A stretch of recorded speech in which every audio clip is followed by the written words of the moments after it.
Okay, thank you. Good afternoon, everybody. Thank you so much for your patience. I do apologize for that. It looks like my computer is busy dying and crashing, but I'll figure that out afterwards. Firstly, what a lovely way to start a presentation on safe to fail, on making mistakes and helping children feel safe to try and make mistakes in their work, in the classroom, and in life. So this not going right is a perfect example and a perfect place to start. I'm going to start with a little introduction about me and my story and my journey. And while it's a little bit about my story, it's the route that I've taken to get to the point where I'm at now, where I've started seeing why this failing has become such a critical aspect to learning. So before we get started, I'd like to do a little quick reading exercise. What I'd like everyone, you are all, it's 3:15 on a Wednesday afternoon on hump day. What I'd like you to do is just make sure that your feet are flat on the ground, that your arms are relaxed, that you're not clenching your jaw, that you're seated comfortably in your chair. And I'd like to ask you to take a deep breath in all the way to the top. And if you are alone in the room, if you could do a deep exhale, so a big sigh out. So deep breath in and a big sigh. And I want you to do that again. And this time, as you do that again, I want you to notice if any parts of your body feel like they are collapsing or sinking as you exhale. And if you could do 1/3 inhale and 1 exhale. Okay. So Novosti, if you wouldn't mind going to the next slide. Oh, it's a PDF, I've just realized. Okay, which means we won't have animations, will we? Okay. Yeah. That's absolutely fine. Okay, then let's stay on this slide and not the next.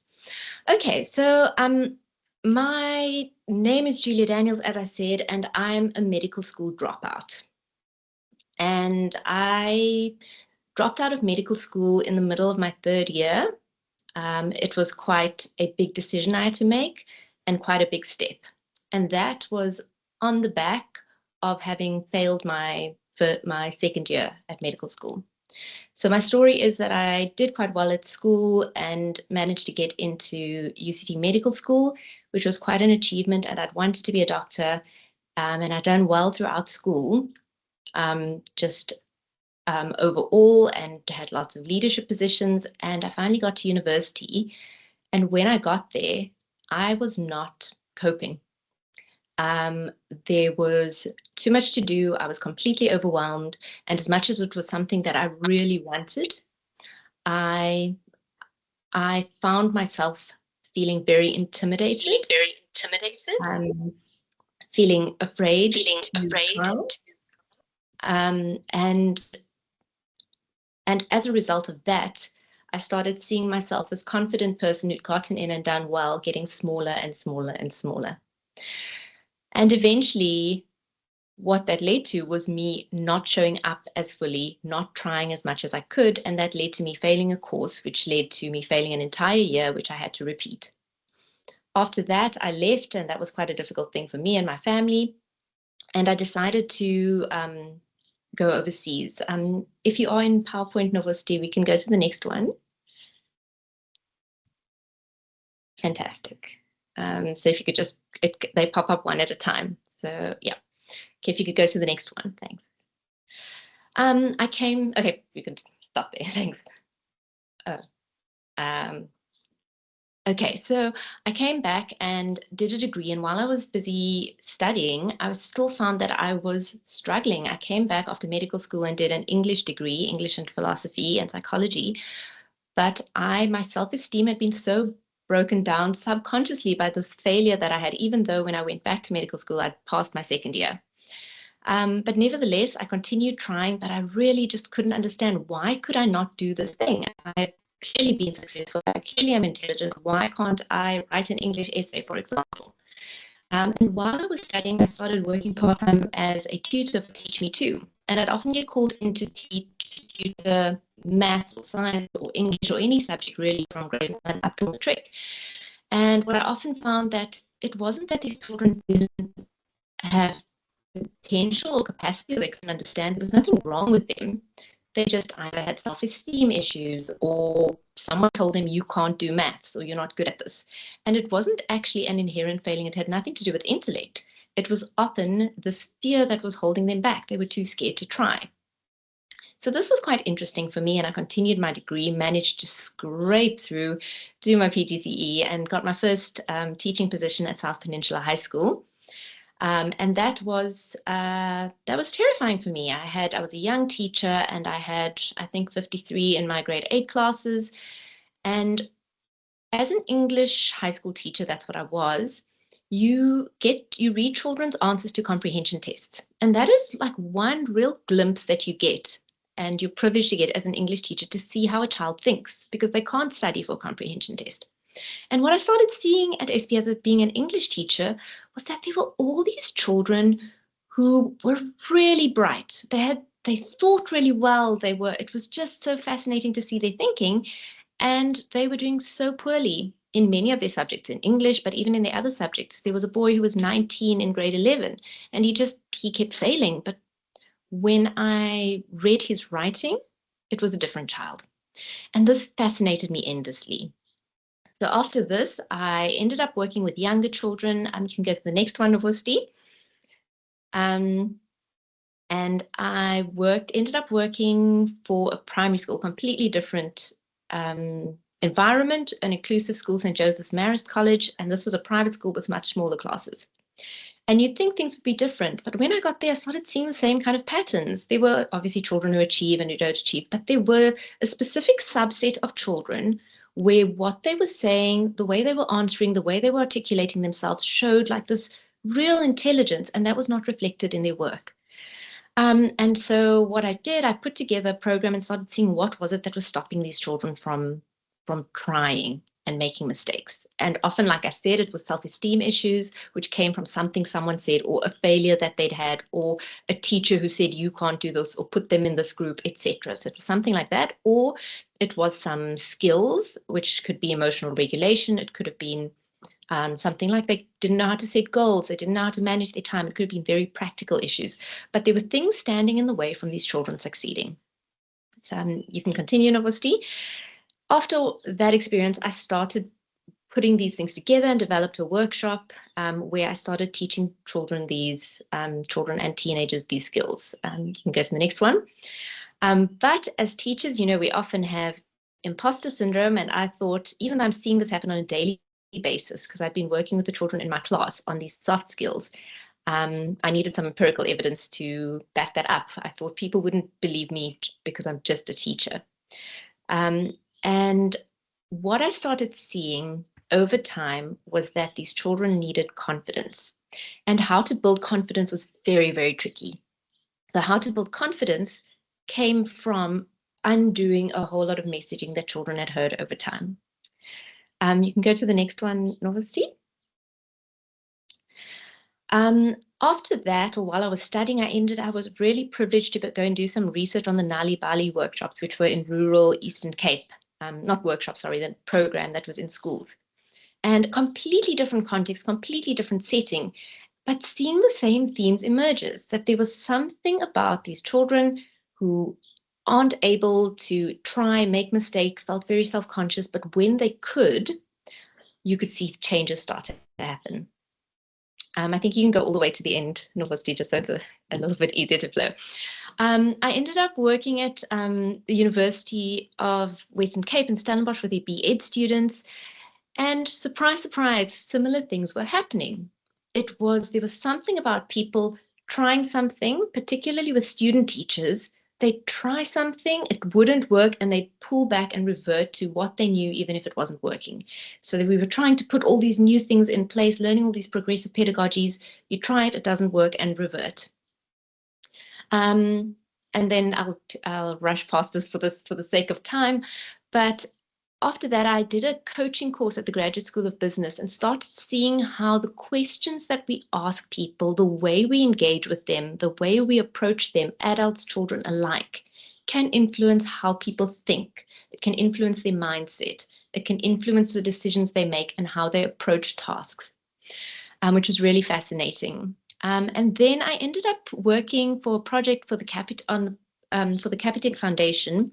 It was a maths intervention, and we worked specifically with learners who were failing maths in grade 8 and grade 9 because we wanted them to choose pure maths in grade 10 and be so that they could study tech-related or fields that the bank required.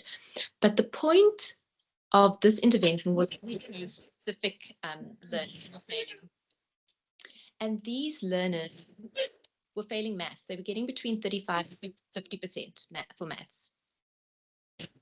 I'm sorry about that. So what we realized, there are many maths interventions we know. If you go in and you just work on the maths, unfortunately, you get some results for some learners, but often there are learners who fall through the cracks. But what I started seeing was when you're working with learners, again, it came to learners who were failing. So it wasn't that they thought they were failures or that they couldn't. When there's objective empirical evidence that you are failing, it's very easy to translate that to I am a failure and I can't do the thing. And if we think about the system that we use for marking children, that is what it is. But often there are children getting messages of I fail. It's you pass or you fail. And so that then gets compounded and that creates this perception inside. Either some children just give up. They're like, oh, well, I'm a failure, so I fail. Some keep trying, or it makes some people scared to take a mistake. Then about 4 years ago, I discovered improv comedy. I went to a workshop on improv, and it was truly fascinating for me because what I saw was a group of people. There were about 20 people, strangers who hadn't met each other, many of them introverts, many of them coming to this class because they wanted to get over things in a group. And within 20 minutes, these people were being vulnerable, taking risks, putting themselves out there. Some people would say speaking in public is the scariest thing. Many people would say improvised comedy on the spot in front of an audience is more terrifying. And it absolutely is, because improvised comedy is on the spot. You can't think about it. Someone asks you something, you have to respond. And that is hard for many people. But this made me very excited. What I'd seen from the improv cart, or improv in general, was how easy it was to get people, strangers who feel insecure, who feel afraid, to lean in, to be comfortable and to be vulnerable and to try and be okay with making mistakes and having people laugh at them. Thank you, Novosti. Go to the next slide.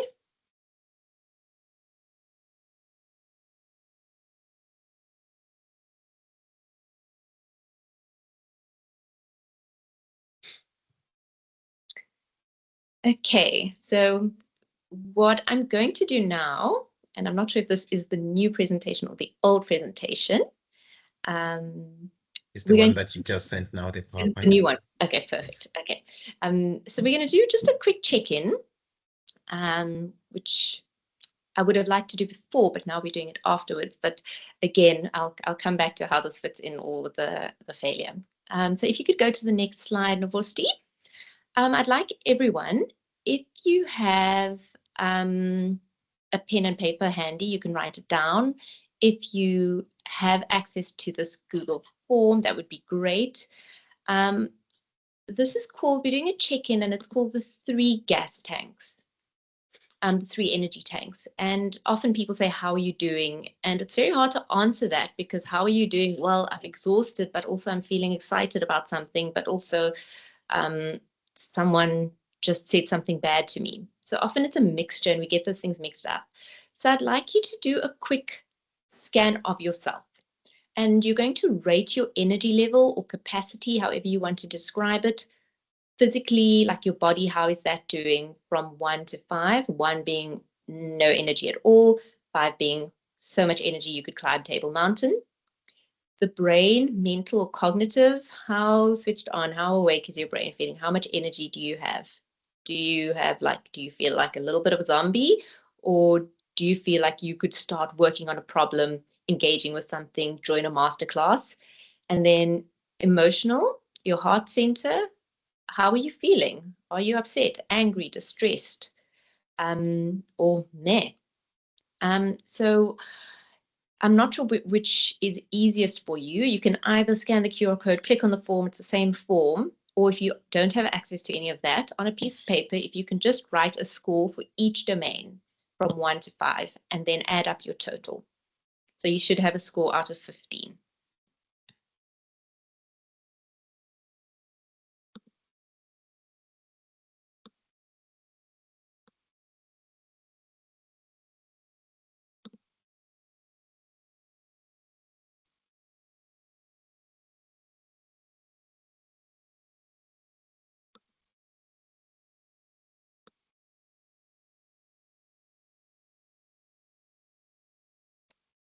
Okay, we are quite a tiny group, I've realized. And what I'd like to do, if you feel comfortable, if you could unmute yourself and say your number, or if you could put it in the chat.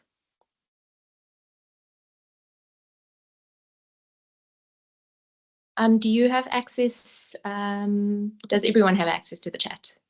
To the Q&A, those that are using an app, they've got access to the Q&A. But if if you join from the browser, you may not have access to that. So you can either unmute your microphone, and voice it out, or you can send us a WhatsApp text to the PSP WhatsApp number. Yeah, I think we've got quite a nice small group. So if you don't mind, could I ask you, I'll go through everyone's names. If you could unmute yourself. If you would like to turn your camera on, that would be great. If not, I completely understand. But if you could just say your number. Let's start with Anne.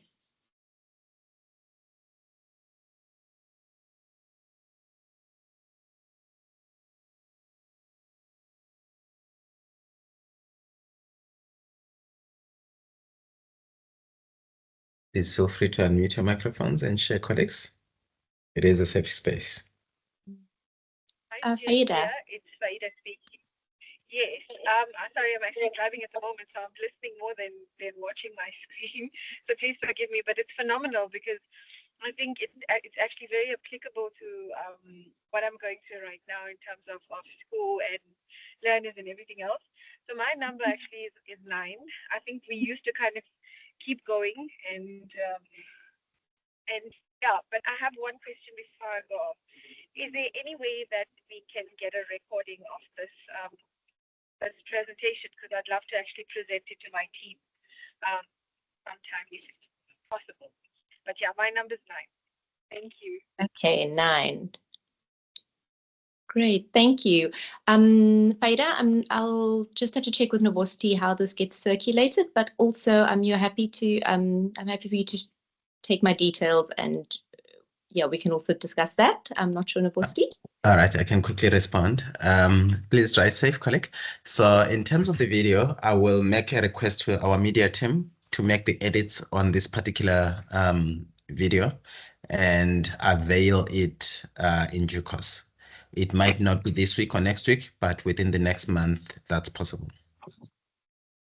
Oh, that would be great. And thank you very much. I'd really love if I could get in contact with you. And keep well and thank you. Our work will continue this week. Have a blessed day. Thank you, Faida. Anybody else want to jump or should I just go through the list? Please feel free. Good afternoon.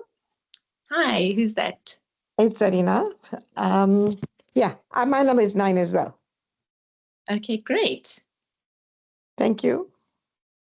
And you're welcome to share anything else so far, if you're unmuting as well. If you'd like to go next. I had 11 and the lowest being a 3, which is the emotional side. Okay, 11 in total. Okay, great. Novosti. Precious?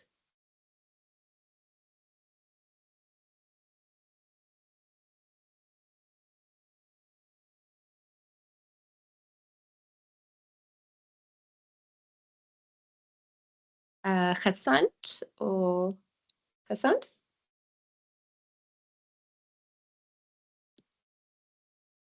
Precious, I see you're unmuted. Go ahead.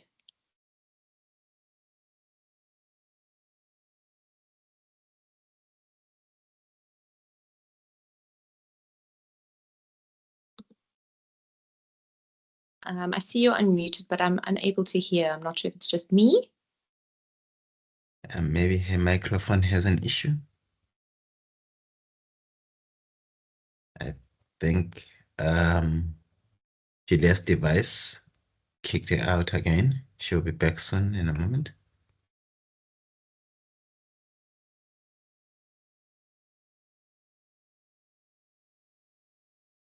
My apologies, colleague. I definitely think that my computer is on its last over here. I missed Precious. Did you say anything? No, I think Okay. her microphone probably has an issue. Okay. She can text us. Nadima?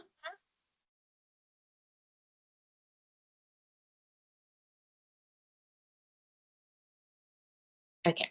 Well, I think at that point, I'm curious if the people who chose not to share, if their numbers are lower or higher, because we got quite a few 9s, 11s. Yes, Nadima. Yes, sorry, I was muted. Mine was also 9. And I think my lowest is also my, not really my emotional, but more the physical, because I'm busy juggling everything all at once. You know, I'm busy listening to you, and I'm busy preparing for a workshop for Saturday, and I'm busy preparing for class support for tomorrow. So I'm all over, but I want to not miss out on your session as well. Thank you for sharing that, Nadima. And I think quite interesting. I mean, you're not the only person. I'm sure everybody's busy juggling things. And we had Fahida who was busy driving. And that's the reality of the space that we're working in right now. So I think I'm glad. Thank you for sharing that, everyone, because that's a really nice segue, because this isn't all about talking and just feeling these things. It's okay, practically now, what can we do about this? So I think just to quickly, before I jump onto the next one, just to say that I think having energy in our tanks in these different domains is a big determinant. Physical energy, for example, can determine emotional energy. So what you were saying now, Nadima, was really great, because I'm not referring to you specifically, but you could be very physically tired and cognitively tired because you're all over the place trying to do things, and that could lead you to feeling quite drained emotionally. And so often we need to just be aware when we're teaching of the space that we are creating. So if we are feeling a certain way when we go into the classroom, how is that impacting the learners in our class, and can we do something to raise that? Okay, thanks, Novosti. Could you jump down 2 slides, because I repeated this in case there wasn't activity. Yeah, that was just the manual one if we didn't have access. So you can go to the next one. Thank you. Okay, failure. So you saw the introduction to this workshop, which was that failure is critical for progress. If you could go to the next slide, please, Novosti. Okay, I'm hoping that there aren't any people here who were here last week. I know we are a mixture. Most of us are science teachers. I've got 2 riddles here for you. One is a maths one to solve for X and Y, and the other one is a general riddle. I'm going to give you 3 minutes to see if you can figure that out.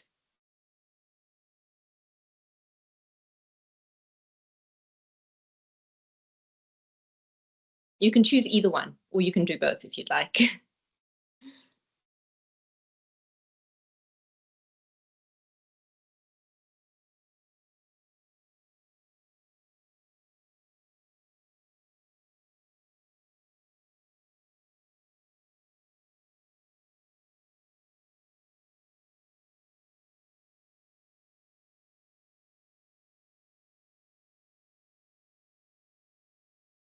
If you have an answer to any of them, please could you put your hand up?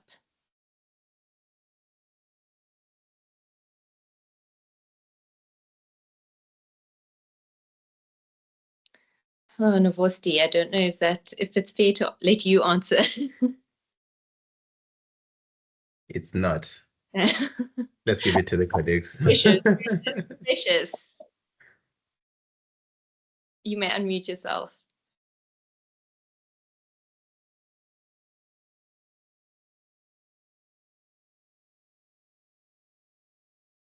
I Can see you. unmute yourself, Precious. You are also welcome, colleagues, to share via the Q&A, as Novosti said before, or via WhatsApp. Also, I'm still working on it. Okay, I'll give you another minute.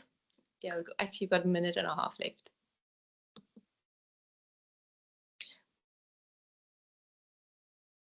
If there are any others driving, I'll just read out the riddle one, if that's helpful. The riddle is, I speak without a mouth and hear without ears. I have no body, but I come alive with wind. What am I? I speak without a mouth and hear without ears. I have no body, but I come alive with wind. What am I?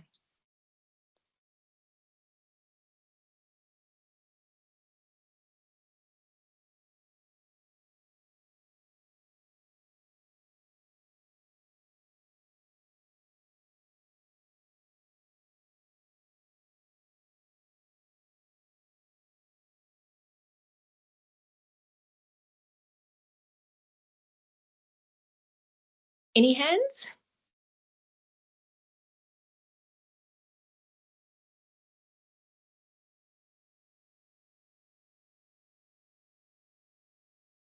Okay, that was your 3 minutes. Did anyone, okay, you don't have to share your answer, but does anyone think they have an answer? If you can put your hand up if you think you have an answer. You don't necessarily have to say if it's the right one.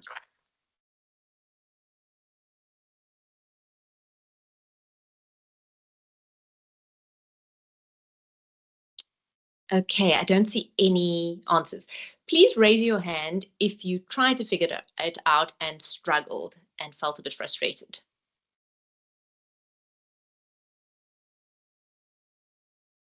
I know Precious has shared. Hassan, thank you for sharing. Anyone else who struggled and got a bit frustrated?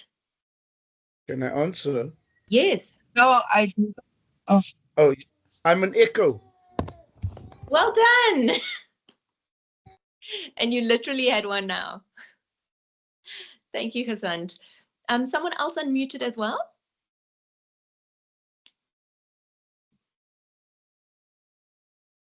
Zahid? Okay, you're on, you put us on hold. Okay, thank you so much. So if anyone tried the maths one, you would have discovered that it is impossible. How did you feel figuring it out, Hassan? Would you mind sharing just like a little bit of your process?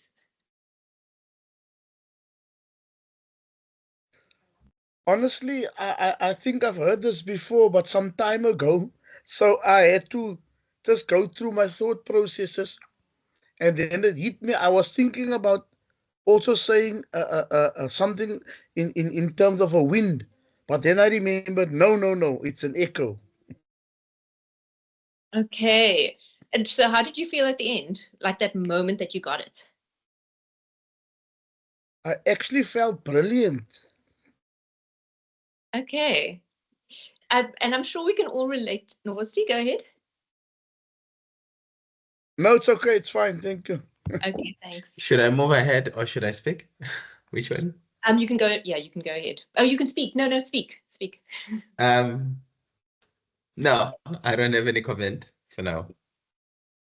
Okay. So if you didn't get it now, I imagine you're sitting with a feeling of like, there are multiple feelings you could have. Would anyone like to share a feeling, a frustration or like a negative or feeling that they had about not getting it?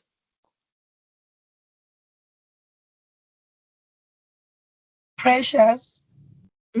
Yes, go ahead, Precious. Yeah, I was a bit frustrated because I'm trying to think of many things at once and trying to guess this one and that one, thinking of a windmill and many more. So it was really frustrating because, yeah, it opens up your mind to think of many things. Okay, great. Okay, so opens up your mind. Anyone else want to share the experience, positive or negative? Feel free to just unmute, or you can raise your hand if you'd prefer.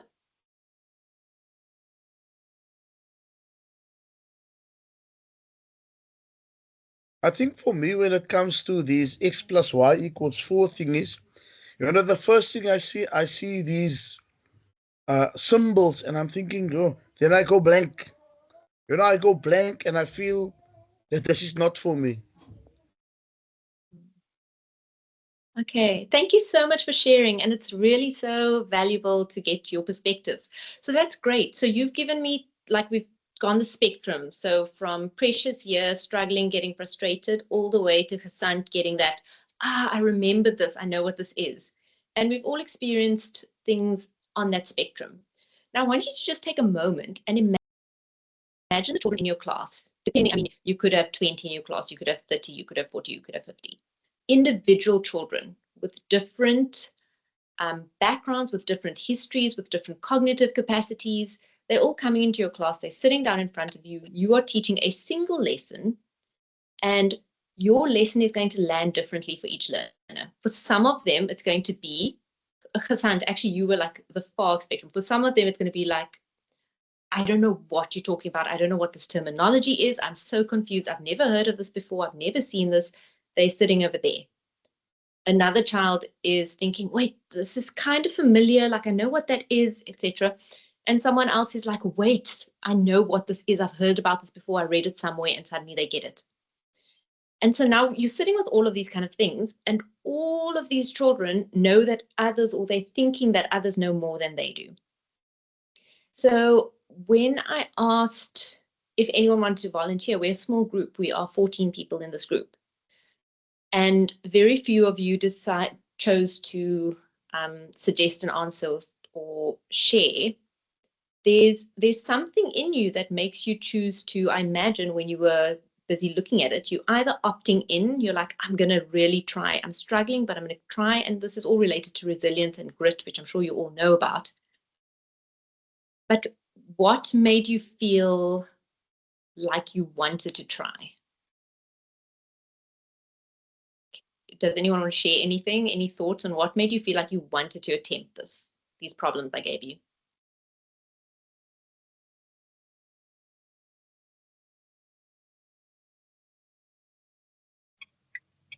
Precious. Yes, go ahead. I think the reason I want to try is mainly to get to understand if what is in my mind, is it right or am I wrong? Like me trying, it allows me to know if what I am thinking is right or wrong. So yeah, that's the reason I always want to try. Okay, yeah. Okay, so it was a personal reason. You want to kind of challenge yourself. So in your class, you're going to have learners. Yeah, go ahead. Yes, no, I'm agreeing that yes, it's in a sort of way challenging myself to say no, I have to know it. I have the thing to say I want to know the answer. I think I'm right. I think I'm right.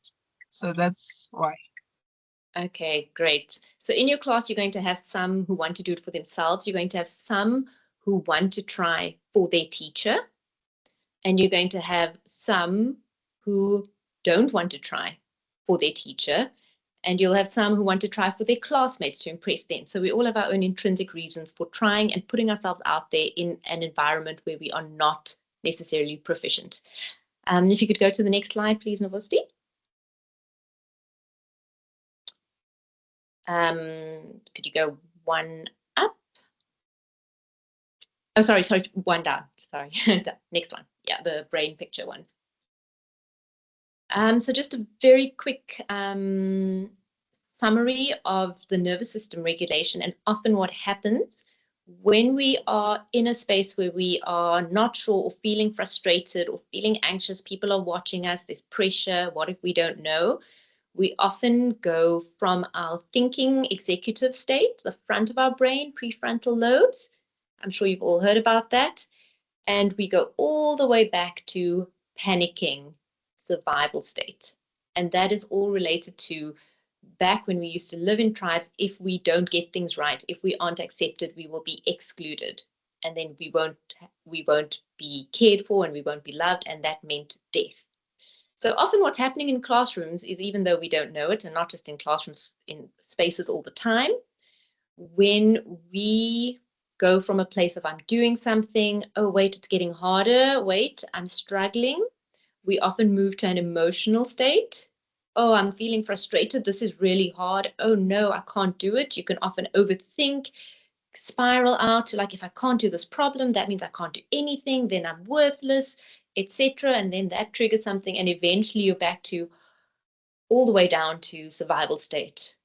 Oh no, I can't do this. And some part of your brain is telling you that you can't survive if you can't be accepted by other people. And in this case, it happens to be in your classroom, your teacher, as a student. So I know this is so far from science and what we're talking about, but it's really important to understand what is happening when someone chooses, when someone decides, when there's an opportunity to try and they don't, or they feel that they can't. They often go into this panic state. If you could go down the next few, Novosti. Yeah, you can just put all of that up. So that's just the three different parts of the brain and what they control, but I don't want to go into this too much. I think I've covered it enough. The point was just to say that often when we're in our thinking state, that we can only operate at that space. Just a very quick 2 minutes to talk about trauma for a moment, because trauma is in our classrooms. The children are coming in traumatized. Can I ask something? Of course. And Can I just before ask? you go I ahead, just want to I yeah? just want to know. I find this in my class where I have this bunch of kids and you ask them a question and I can see in their faces that some of them they know the answer. And some of them they want to say the answer, but at the same time they are looking at each other. You know, they're quick to laugh at each other and criticize each other. And that makes the class go very quiet. And then you seem to look at and you're trying to think, how can I put this question, whatever I'm asking, simple? To make it simpler for them, or to let them talk, or let them respond. But I can see they're sitting and watching each other. So where does this come from? Okay, that's great. I love that you brought that up. And also just to say, please, at any point, anyone, you're welcome to raise your hand, or you can unmute if you have a question or a comment.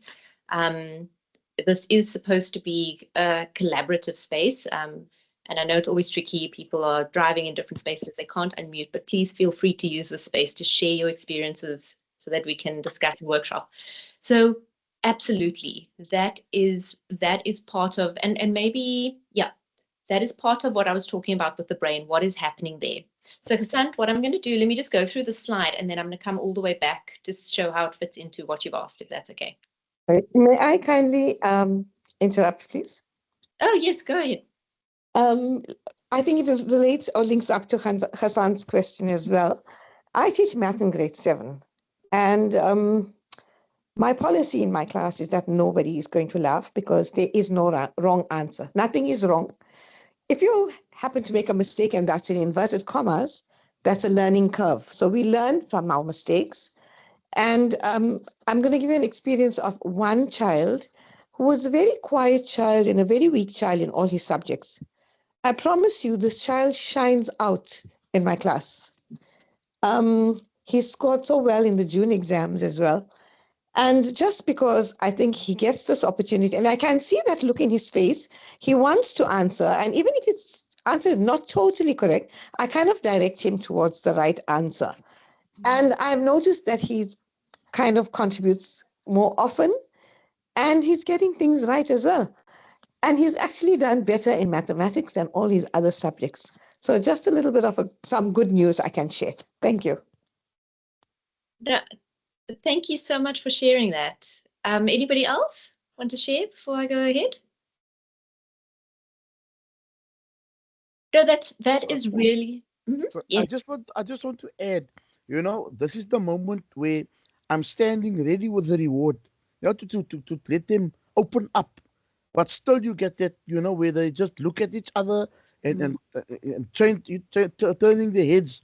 So I'm just saying that the encouragement is there for them to open up, but it just doesn't come. Okay, so I've got the short answer is there's good news and bad news. The good news is, as I'm sorry, Zahida, I didn't get your name. Zahida, I'm Zarina. Zarina, sorry. Zarina. Zarina, thank Yes. you. As she mentioned, it is possible, and I'm sure we've all seen this happen, and that was part of my story on how I developed or got into this work. The flip side is that what's probably going to be what's going to need to happen, and I'm going to talk about some strategies in a little bit, but what needs to happen is the learners in your class need to learn that it's safe from you.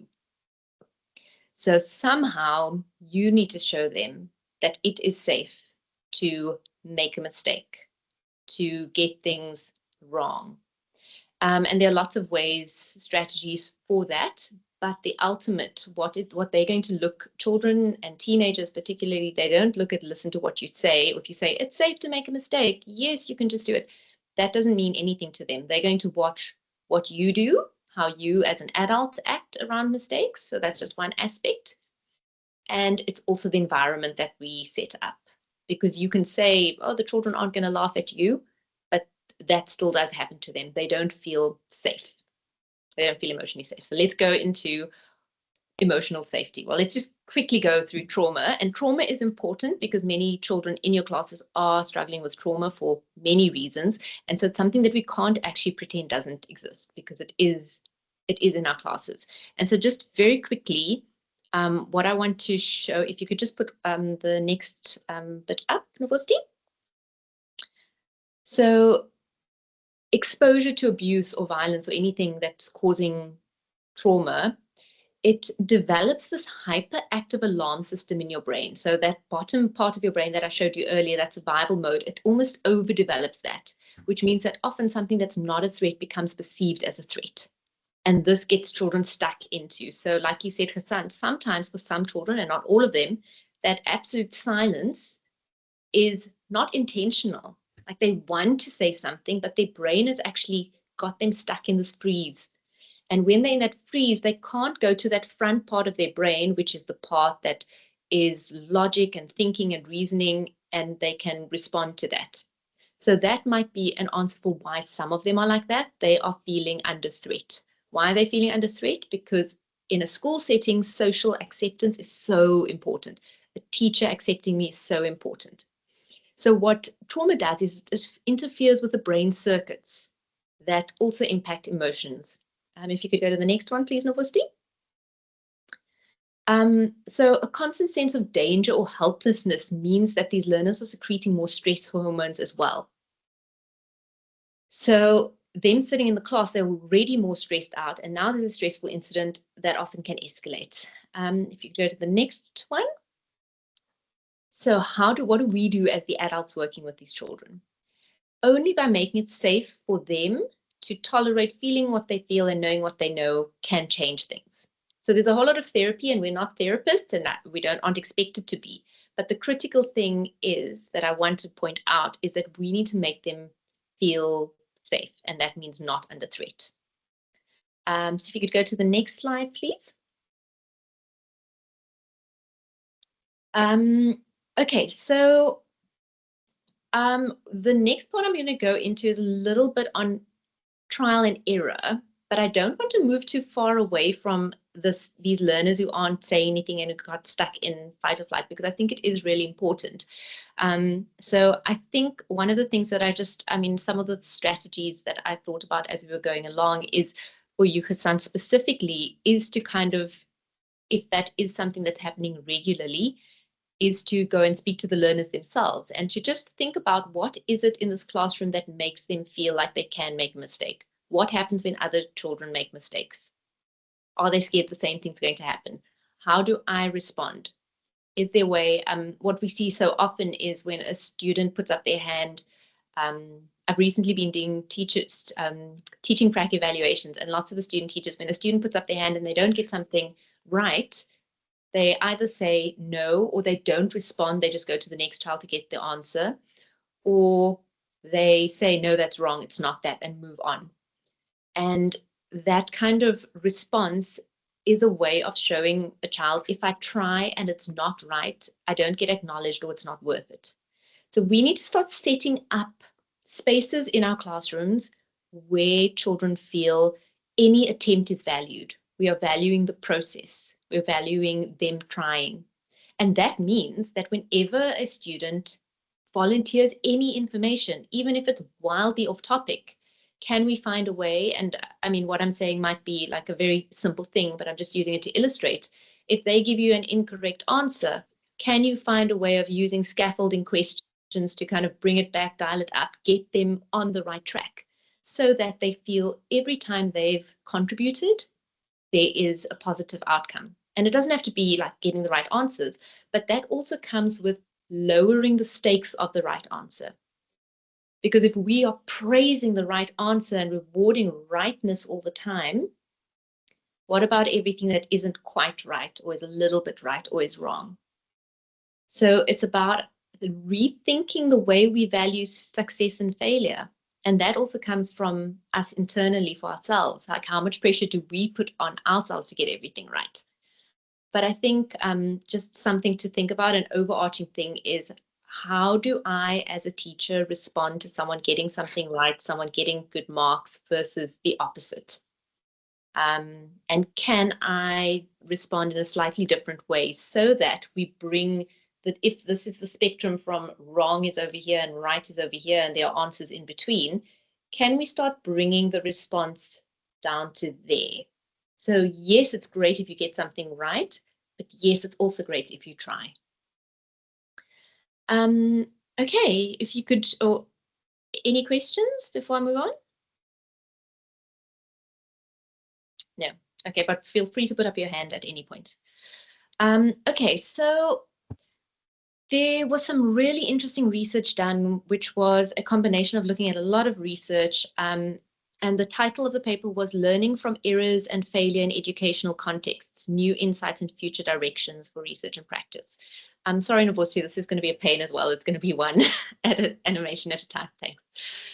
So what they found interestingly, and I think these were quite a few, I think it was 12 papers that they looked at. Teachers' mindsets were really flagged as critical in the construction of a context conducive to learning from errors, transforming negative failure experiences into positive and successful ones, and providing students with space to make their decisions during failures was critical. So that links to what I was saying before. If instead of failure being or wrong, an answer being wrong, you didn't get it right, how do we take that? You've given me something. See it as a child giving you, whenever they volunteer some information or an attempt or try something, see that as a little gift that they're giving you, or a little seed, if you will. You can either say, oh, this isn't a plant and I've asked for a plant. Or you can be like, what can we do with this? What can we make with this? And how can we help then? And then if we think about plasticity in the brain and how we start learning about behavior and what to do, if I see that I've tried something and you're going to take this thing that I've tried and help me move it further along into something, I see there's value in me trying. If I try and you appreciate that, and I know many people will say, oh, but sometimes they're like so far off. Or sometimes they're saying ridiculous things just to be disruptive, etc., etc. And that is also true. However, it's about this long-term work that we do in the classroom. This doesn't happen in a day. This doesn't happen with a new class. This doesn't happen because I say, it's safe to fail, learn from your mistakes. That isn't how children and teenagers, that's not how they learn. it needs to be a repeated process, a foundation that you lay over and over and over in order to get them to feel. And that's the difference. It's not here or no, or my teacher said it's safe to make mistakes. A child, a teenager particularly, will very, very quickly pick up whether what you're saying aligns with what you're doing. So saying it's safe doesn't make it safe. What makes it safe is someone feeling safe. And what makes someone feel safe is how we are showing up and how we are genuinely and authentically accepting their failures. Yes. And Vosti, did you want to say something or? No. Okay. You could go on to the next section. One essential preliminary condition from learning might be a positive error climate. So again, it's not about this, you can make a mistake. It's in general, us as a class, we try things, we make mistakes. It's the climate that we create in the classroom. And can help students show more adaptive reactions to errors, maintain positive emotions and attitudes towards teachers, and enhance subject knowledge. So some really interesting insights came out from this. They were just looking at errors and failure and look at all these, and they found that it helps the relationship with the teacher and the student and the subject knowledge. And if you can get, you've all seen those children or teenagers when they make a mistake, they rip out the book, crumple it up, throw it in the bin, or they rub everything out till there's nothing left on the page. That is an inability to take something and move with it. That is this extreme fear of failure. Like, I'm so scared of failure that I can't leave any evidence of my failure. So we need to start changing that. Next section, please, Novosti. Okay, you can put all three up at the same time. So this is what they found. How can we create a positive error climate? Teachers who do not avoid student mistakes, do not penalize students for their errors, and provide support and positive reactions, and that is for an attempt, not just the right answer. Classmates who do not give negative reactions to errors and support their peers in making an error. I'll talk to that in a moment. And social processes that allow analysis and discussion of errors to enhance learning. So again, it's taking that seed and making something with it. So the classmates, that you can't control individuals, but what you can do is from early on, we'll start setting it so that whenever anyone says anything, we start changing that, we nip it in the bud, and we change the climate in the classroom. Novosti, I'm aware, do I have 2 minutes left? Is that correct? Something like that. Okay. But you can utilize 5, I guess. Okay. Let me check if the next speaker is in here before we rush you. Just give me a moment. Just gonna look. Okay, if you. So if you wouldn't mind doing, sorry. Pat Sada, are you in here with us for the next talk? I don't see Pat here yet. Pat, are you with us? No. Okay. Okay, so you can carry on until Pat joins us. Okay, perfect. If you could just alert me to that. Okay, sure. Okay, if you could go to the next slide, please. Oh, actually, sorry, the next one after that. I think that was just some more research and some blogs that you can look up.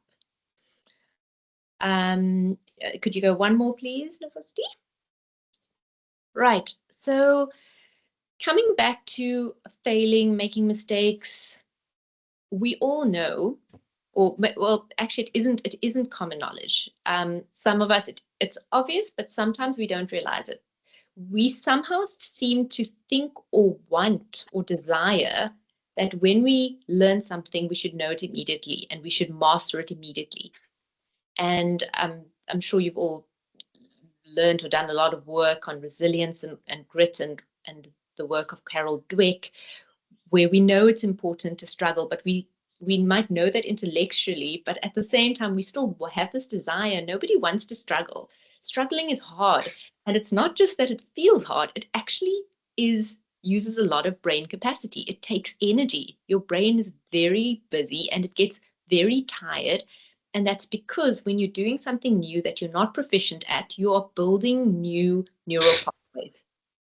And that isn't easy for the brain to do. That's not what the brain wants to do. That is work for it. And it requires friction. So if you are picking things up just like that, and I want to come all the way back to my story about medical school. When I was at school, I found a lot of content things came easier. But when it really got hard and required friction, my brain was not practiced at that. It wasn't used to that. And that was so overwhelming to me that I actually just shut down. And it wasn't that I couldn't or wasn't capable, but I was so overwhelmed and I was so inexperienced and I felt there was something wrong in struggling through something. I felt that there was something wrong with me if I couldn't just do it instantly. And I think many of us, we struggle with that to lesser and greater extents. But we want to be good at something. And that's because our teachers, our parents, everyone has always rewarded perfection and being good. And so I know this was a talk on classrooms and classroom strategies. But I'm hoping that through everything we've discussed so far, that the link between how we respond to failure, how we respond to trying, our expectations, how important it is for us to kind of to self-reflect and self-introspect and see where can I be gentler with myself around what I expect myself to just be able to do, around the standards for myself, given the conditions I'm in. And I think it was, who was it? Nadima earlier who was talking about, I think it was Nadima, sorry if I got it wrong, about preparing for a presentation and doing this and doing all of those kind of things. And I'm just using It's fine. It's fine. That is reality. That's all of us. and I'm going to use you as an example, but it's not necessarily you. But I imagine, Nadima, that when you get to your presentation, if it is not perfect to your standard and it doesn't go as well as you in your mind wanted it to go, you're probably going to feel like, oh, someone asked you, how did it go? Not so good, didn't go well. And we often discount the positive things. So, for example, you probably had, like, for the people listening to your presentation, like they thought this was amazing. You were telling them something they didn't know, even though for you were like, yes, but I wanted it to be X, Y, and Z. Mm-hmm.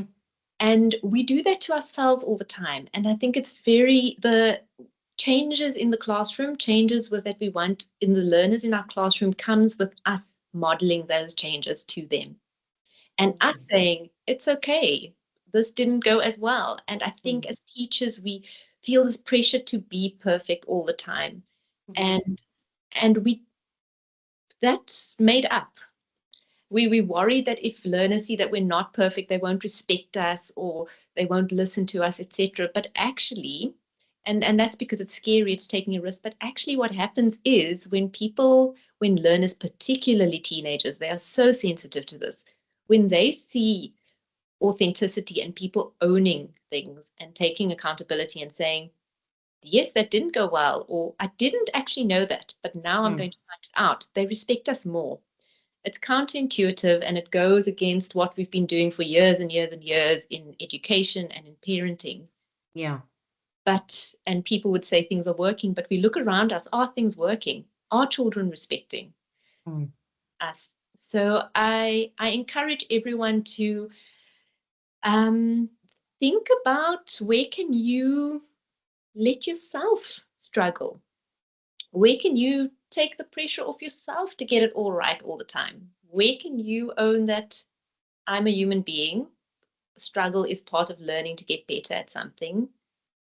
The reward that you getting something at the end, there's lots of studies on this that show that when you give someone something without having to work for it, they don't value it as much. What happens from a neuroscience perspective, the rewards don't go off as much.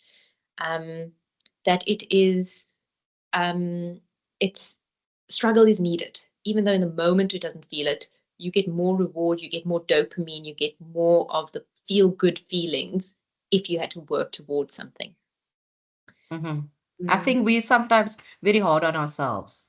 Absolutely. I also agree with what you said earlier, where I would tell my teachers, it's fine to make a mistake in front of the class. I will tell them also, if you don't know everything, it's fine, because let us all go and find out together. Give the learners that, that kind of challenge, because I would love to come and tell teacher tomorrow what the answer is, because we obviously don't know everything. And the learners are also trying to push you to the limit as far as they can, you know? But I think where you spoke about now being us feeling us failing and because you struggle and all of that, I think struggle is good. I also agree with you there. I also feel that you get stronger and develop also better into your unique self if you really had to battle for it, you know? And then if anybody after whatever you've done come to you and say, wow, I've really learned something new today. Well, I love your presentation, or I'm definitely going to try this in class. That really makes you feel all this blood, sweat, all the midnight, all that you were burning, the juggling with all the tasks was all worth the while because you made a difference in somebody's life, you know? Yeah, so I think we are worst enemies many a times. I am definitely my worst enemy, and my And, colleagues know that. and absolutely. The thing with these kind of changes is that over time, that all of this is only seen over time. Mm, Can't immediately just go into the class and often what no, happens, we do that as teachers. We go in and we try this thing and it's not working out and then we throw it out. yeah, Think it's so important to see the value. And like you said, it's supposed to be hard. And what you're saying isn't just anecdotal. Like there's so mm-mm, much research on neuroscience around this. Like it is mm, that how we learn. You look mm, at a child learning how to walk. That's what we do. A child doesn't walk if you, and I don't know if you've just a quick little side thing, they've stopped using like these walking rings and things for children because yes, they slow down learning walking. And that yeah, illustrates this point exactly. If you give exactly, someone yeah. get to it, you don't appreciate it. So, Mm, okay. So sorry, thank Novosti, you. to thank you so much for the feedback. Can you You're just welcome, Julia. a few down? Let me just wrap up quickly because I see our next speaker is here. Could you go all the way down just to to the 3 gas tank checkout? Um, you can go one more down, one more. I'd like to invite everyone to just, you don't have to do it right this moment, but to just do a little bit of a check-in. So just 1 to 5 for physical, 1 to 5 for cognitive, 1 to 5 for emotional, and you can total up what you got. And it's just interesting. There's no right, there's no wrong. It's just interesting to note how our energy shifts, how we're feeling, what impacts that, whether engaging in something cognitively, etc. And just the more self-awareness we have, the better we can show up for the learners in our class. If you could go to the next slide, Novosti. So just to end up, those of you who are interested, I'm running a workshop this Saturday on creative classroom management for emotionally safe learning. I do this kind of work, but I also have lots of other topics. If you are interested, you're welcome to contact me or sign up with the QR code. But I also run workshops at school specifically with the entire team, and then it's adaptable and content specific. They're also all SACE accredited. So please feel free to reach out if you are interested in more of this kind of work with the learners or the teachers at your school. Okay, I think, yeah. Oh, I think if you can just go to the previous one, Novosti, just for people to get those details, you don't need the final one.